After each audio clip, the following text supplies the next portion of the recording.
माफ करा मॅडम, पण मला असं वाटतंय तुम्ही खूप चुकीचा निर्णय घेताय. तुम्ही ज्या लोकांबरोबर आपली कंपनी टायअप करायचा प्रयत्न करताय, त्या लोकांच्या बिझनेसची तुम्हाला खात्री आहे का? तुम्ही त्यांची इयरली बॅलन्स शीट तपासली आहे का? तुम्हाला त्यांच्या कंपनीचा टर्नओव्हर किती होतो हे माहीत आहे का?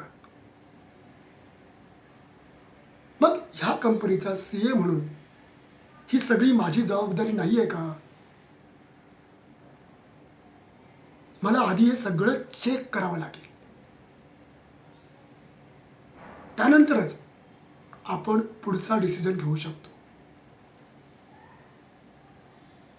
आणि मॅडम, तुम्हाला एक सांगतो, तुम्ही मुळीच विसरू नका की ह्या मर्चंट ग्रुपचे आम्हीही पार्टनर आहोत. इथल्या प्रत्येक वर्कर्सने ह्या ग्रुपचे शेअर्स विकत घेतले. त्यामुळे प्रत्येकाला याचा हिशोब, याचे पार्टनर्स विचारण्याचा अधिकार आहे.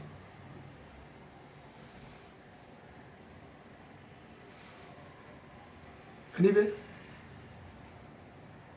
तुम्ही सुज्ञ आहात. तुमच्या लक्षात आलंच असेल की मला काय म्हणायचं आहे. धन्यवाद.